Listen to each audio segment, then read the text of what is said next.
Hi! நான் சிங்கப்பூர்லேருந்து. ரொம்ப நாளா நான் என்ன பத்தியே பேசிட்டு இருக்கேன். இன்னைக்கு ஏதாவது யூஸ்ஃபுல்லா பார்க்கலாமா? உங்களுக்கெல்லாம் ஒரே குழப்பமா இருக்குல்ல? ஆமா. வாங்க பார்க்கலாம். இன்னைக்கு நம்ம என்ன டாபிக் பேச போறோம் அப்படின்னு பார்த்தீங்கன்னா, வேஸ்ட்.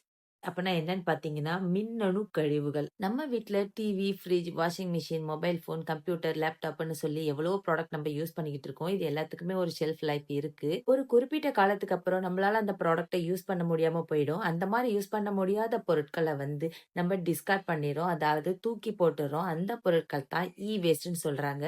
இது நம்ம வீடுகள்ல மட்டும் இல்ல, கார்ப்பரேட் கம்பெனிஸும் வேஸ்ட்ட ஜெனரேட் பண்றாங்க. இந்த வேஸ்ட்ட எப்படி டிஸ்போஸ் பண்றாங்க? எப்படி ரீசைக்கிள் பண்றாங்க? எப்படி நம்ம ஹெல்த்த பாதிக்குது? அப்படிங்கிறத பத்தி பார்க்கலாம். இந்த வேஸ்ட் இப்போ நாளுக்கு நாள் அதிகரிச்சுக்கிட்டே தான் இருக்கு. ஏன்னு கேட்டீங்கன்னா, நம்ம இப்போ ஒரு எலக்ட்ரானிக் ப்ராடக்ட் யூஸ் பண்றோம் அப்படின்னா, அது ஷெல்ஃப் லைஃப் முடியிற வரைக்கும் நம்ம வச்சுக்கிறது இல்ல. முன்னாடியே தூக்கி வீசிர்றோம். ஃபார் எக்ஸாம்பிள் என்கிட்ட இந்த ஃபோன் இருக்கு. இது நல்லா தான் வேலை செய்யுது. ஆனா மார்க்கெட்ல புது ப்ராடக்ட் வந்தோனே நான் என்ன பண்றேன், இந்த ஃபோன தூக்கி போட்டுட்டு புது ஃபோன் எடுத்துக்கிறேன்.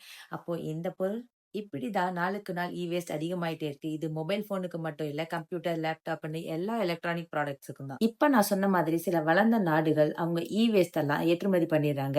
20% குறைவாகத்தான் மறுசுழற்சி செய்றாங்க. அதாவது ரீசைக்கிள் பண்றாங்க. மீதி எல்லாம் குப்பைக்கு தான் போகுது. இந்த வேஸ்ட்ல இருந்து கோல்டு, சில்வர், தங்கம் இதெல்லாம் பிரிச்செடுத்து அதுலயும் சில பேர் லாபம் பார்த்துட்டு இருக்காங்க.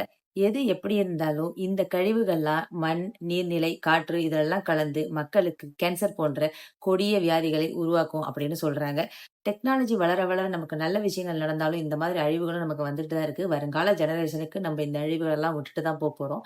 இத பத்தி பேசணும்னா இன்னும் நெறைய பேசிட்டே போலாம். ஆனா எனக்கு கொஞ்சம் தான் டைம் இருக்கிறதுனால நான் இதோட ஸ்டாப் பண்ணிக்கிறேன். இத பத்தி நீங்க ஏதாவது சொல்லணும்னு விருப்பப்பட்டீங்கன்னா கமெண்ட்ல சொல்லுங்க. மறக்காம ஃபாலோ பண்ணுங்க, சப்ஸ்கிரைப் பண்ணுங்க, லைக் பண்ணுங்க, ஷேர் பண்ணுங்க, கமெண்ட் பண்ணுங்க. பாய். Good night.